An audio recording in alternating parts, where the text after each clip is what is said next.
নিয়মিত সাদা স্রাব যায়। নামাজের জন্য আলাদা কাপড় ব্যবহার করি, প্রত্যেকবার নামাজের সময় সাদা স্রাব কাপড়ে লেগে থাকে, প্রতিবার নতুন করে আরেকটা কাপড় নেওয়া সম্ভব নয়। ভুলে অথবা ইচ্ছায় স্ত্রীর দুধ পান করে ফেললে কি স্ত্রী তালাক হয়ে যাবে? ভাত খাওয়ার সময় কি বাম হাতে গ্লাস ধরে পানি খাওয়া যাবে? সবসময় কি মাথায় কাপড় দিতে হবে? প্রতিনিয়ত চোখের যে জেনা হচ্ছে তা থেকে বাঁচার উপায় কি? বাচ্চা হওয়ার আগেই তার নাম ঠিক করে রাখা যাবে কিনা? কাউকে পছন্দ হলে তাকে জীবনসঙ্গী হিসেবে পাওয়ার জন্য কি করা যেতে পারে?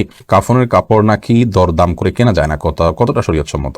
কোনো ঘরে প্রাণীর ছবি থাকলে নামাজ হয় না, বিকল্প ব্যবস্থা না থাকলে কি করবো? নামাজরত অবস্থায় সিজদা যাওয়ার আগ মুহূর্তে সিজদার স্থানে ধুলা বালি ফু দিয়ে পরিষ্কার করা যাবে কি না? টেইলার্সের দোকানে অনেক সময় কাস্টমার বাড়তি কাপড় রেখে যায় বা রয়ে যায়, তা কি করা উচিত? শরীফুল ইসলাম, আপনি আমাদের ইউটিউব চ্যানেলে প্রশ্ন করেছেন কাফনের কাপড় নাকি দরদাম করে কেনা যায় না, কতটা শরীয়তসম্মত? এই মাসালা হয়তো কোনো কাপড়ের ব্যবসায়ী তার সুবিধার জন্য আবিষ্কার করছে কিনা, আল্লাহ আলাম।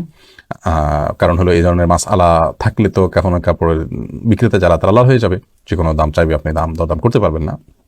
মূলত কোনো কথা কোনো দেশে বলা হয়নি। অন্য 10টি জিনিসের মতো কাফনের কাপড়ও আপনি দরদাম করে কিনতে পারবেন, কোনো অসুবিধা নেই। সুমাইয়া আক্তার সুমা আপনি লিখেছেন কোন ঘরে প্রাণীর ছবি থাকলে নামাজ হয় না, বিকল্প ব্যবস্থা না থাকলে কি করব? যদি বিকল্প ব্যবস্থা না থাকে তাহলে সেক্ষেত্রে প্রাণীর ছবিকে ডেকে নামাজ পড়বেন। আর নামাজ হয় না বিষয়টা সেরকম না, ওই জায়গায় নামাজ পড়লে মাকরুহ হবে। বিশেষ করে যদি আপনার সলাতে সিজদার জায়গায় থাকে, সামনে থাকে, তাহলে সেক্ষেত্রে সেটা তো দৃশ্যত তাকে সিজদা করছেন এরকম আপনার মনেও আসতে পারে, বা দেখলে সেরকম দেখা যেতে পারে। এই জন্য এটা সরিয়ে নেবেন বা উপর করে রাখবেন। এভাবে বিভিন্নভাবে আপনি চেষ্টা করবেন। তাতেও যদি কোনো এরকমও যদি কোনো উপায় না থাকে তাহলে আপনি ওখানে সালাত আদায় করে নামাজ হবে না, বিষয়টা সেরকম না, মাকরুহ হবে, অপছন্দনীয় হবে। আব্দুল্লাহ আল ইমরান আপনি লিখেছেন টেইলার্সের দোকানে অনেক সময় কাস্টমার বাড়তি কাপড় রেখে যায় বা রয়ে যায়, তা কি করা উচিত? আব্দুল্লাহ রহমান, টেইলার্সের দোকানে কাস্টমার যে কাপড় বাড়তি রেখে যায় সেটা যদি কাস্টমার অল্প স্বল্প হয়, সাধারণত এটা নেয় না মানুষ, ওরফটা এরকম হয়ে যায়, তাহলে সেক্ষেত্রে আপনি রেখে দেওয়াতে কোনো অসুবিধা নেই। আর যদি পরিমাণটা অনেক বড় হয় তাহলে আপনার উচিত কাস্টমারের কাছ থেকে জানা, জিজ্ঞেস করা এবং তার দাবি না থাকলে রেখে দেওয়া, আর না হলে তাকে ফেরত দেওয়া। এরপর এমডি মাহমুদ হাসান আপনি লিখেছেন নামাজরত অবস্থায় সিজদা যাওয়ার আগ মুহূর্তে সিজদার স্থানে ধুলা বালি ফু দিয়ে পরিষ্কার করা যাবে কি না? একান্ত প্রয়োজন না হলে এটি করবেন না, এবং এটি করতে গিয়ে অনেক সময় আমলে কাসির হয়ে যায়, অর্থাৎ আপনি এত বেশি ফু দিচ্ছেন। অনেককে দেখা যায় যে সিজদা যেতে গিয়ে এত বেশি ফুটা দিচ্ছেন আশেপাশে, তিনি আমলে কাসির করে ফেলছেন, অর্থাৎ তাকে একজন দর্শক দেখে নামাজে আসেন নাকি এমনিতে তিনি জায়গা পরিষ্কার করছেন, এটা সন্দেহের মধ্যে পড়ে যায়। এত বেশি যদি তার নামাজের অবস্থা থেকে, হাইয়াত থেকে তিনি সরে যান, তাহলে সেক্ষেত্রে তার নামাজ কিন্তু বিশুদ্ধ হবে না এবং নামাজ নষ্ট হয়ে যাবে। আর যদি এত বেশি তিনি নড়াচড়া না করেন, খুব আলতোভাবে ফু দিয়ে জায়গা পরিবর্তন করেন, পরিষ্কার করেন, তাহলে সেটা জায়েজ হবে। যদি এত ধুলাবালি হয় যে নিঃশ্বাসের সাথে তার নাকে ঢুকবে, তিনি ক্ষতিগ্রস্ত হবেন, অসুস্থ হবেন, এরকম আশঙ্কা থাকে, তাহলে এটি করা যেতে পারে। হাত দিয়ে একটু সরা দিলেন বা আপনি নাক দিয়ে ফু দিলেন, এটি জায়েজ আছে। কিন্তু একান্ত যদি জরুরি না হয় তাহলে শুধুমাত্র সূচিবার কারণে বা অতি শৌখিনতার কারণে এমনটি করা সালাতের যে সৌন্দর্য সেটাকে নষ্ট করে দেয়। মাহদি হাসান আপনি লিখেছেন নামাজের মধ্যে এক সূরা যদি 2বার পড়ি তাহলে কি আমার নামাজ হবে? কোনো অসুবিধা, নামাজ হয়ে যাবে। এক সূরা যে একাধিকবার পড়তে হবে, এক সূরা যে একবার বেশি পড়া যাবে না, এমন কোনো বাধ্যবাধকতা নেই। আমরা সূরা তারাবির সালাতে যে পড়ি এক রাকাতে তো অনেক সূরাও পড়ি, তাই না? কোনো অসুবিধা নেই। সাবিত খান আপনি লিখেছেন কাউকে পছন্দ হলে তাকে জীবনসঙ্গী হিসেবে পাওয়ার জন্য কি করা যেতে পারে? আপনি আল্লাহর কাছে দোয়া করবেন, আল্লাহ আমার জীবনসঙ্গী হিসাবে যে ভালো হবে, কল্যাণকর হবে, আপনি তাকে আমার জীবনসঙ্গী হিসাবে দান করুন। বিশেষ কাউকে পাওয়ার জন্য আপনি আল্লাহর কাছে দোয়া করাটা সঠিক দোয়া নয়। শয়তান আমাদেরকে নানাভাবে আসলে প্রতারিত করে। আমরা মনে করি যে এরকম কোনো ব্যক্তিকে আমার ভালো লাগলে তাকে পাইলেই বোধহয় আমি সব সুখ পেয়ে যাবো। আমি জানি না কোথায় সুখ আছে। কত মানুষকে অবৈধ প্রেমের মাধ্যমে ভালোবাসেন, তাকে বিয়ে করেন ভালো মনে করে, অথচ দেখেন সারা জীবন অশান্তি। অতএব আল্লাহ রাব্বুল আলামিনের কাছে দোয়া করতে হবে এবং চেষ্টা করতে হবে নিজে নেক আমল করার মাধ্যমে যে আল্লাহ আমি যেন ভালো জীবন সঙ্গী পাই। সূরা ফুরকান আয়াত নম্বর 74 এখানে যে দোয়া আছে সেই দোয়াটি বিশেষ করে পাঠ করবেন।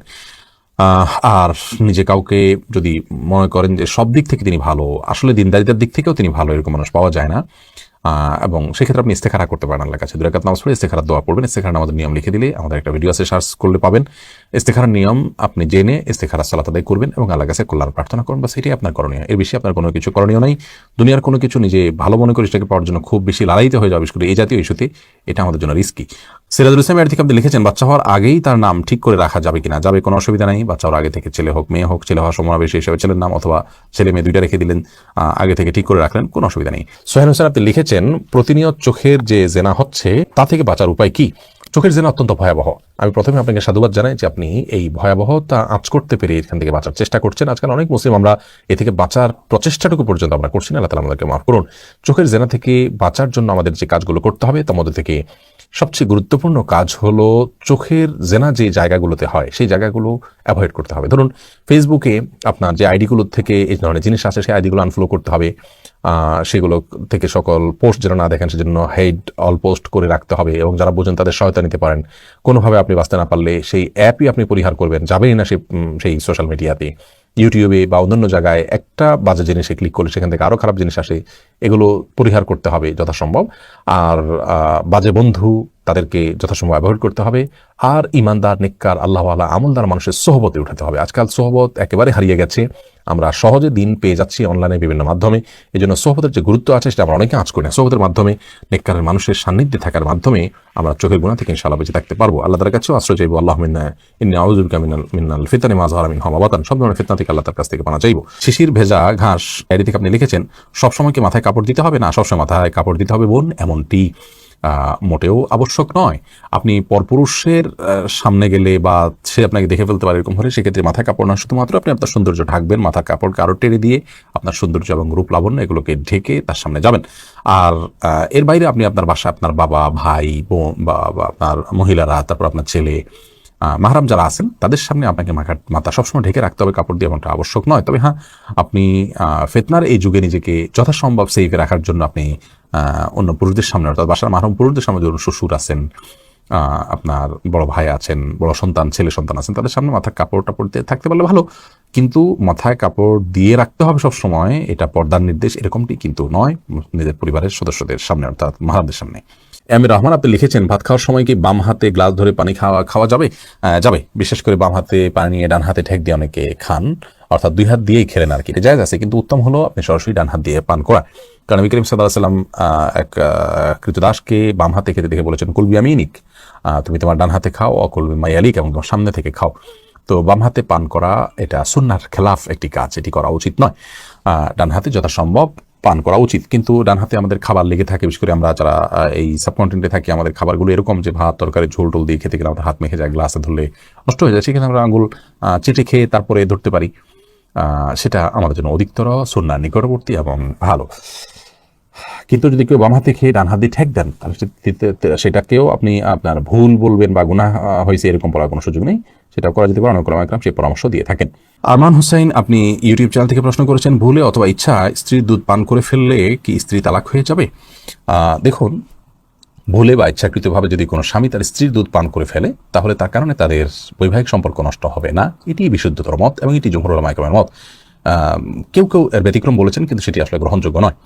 অতএব স্বামী যদি স্ত্রীর স্তনে মুখ দিয়ে দুধ পান করে ফেলেন ভুলে, তাহলে তার কারণে সম্পর্ক, তাদের স্বামী স্ত্রীর সম্পর্ক নষ্ট হবে না। নবী করিম সাল্লাল্লাহু আলাইহি ওয়াসাল্লাম বলেছেন, ফাইন্নামার রাদাআতু মিনাল মাজাআহ, অন্য হাদিসে আসছে লা রাদাআ ইল্লা লা রাদাআ ইল্লা ফি সানাতাইন, আও কামা ক্বালা আলাইহিস সালাম, 2 বছর বাইরে গেলে যদি দুধ পান করানো হয়, সে দুধ পান করানোর ভিত্তিতে হারাম হওয়ার সম্পর্ক সাব্যস্ত হবে না। এবং এ বিষয়ে দুরুল মুখতারের মধ্যেও স্পষ্ট ফতোয়া রয়েছে। এবং প্রয়োজন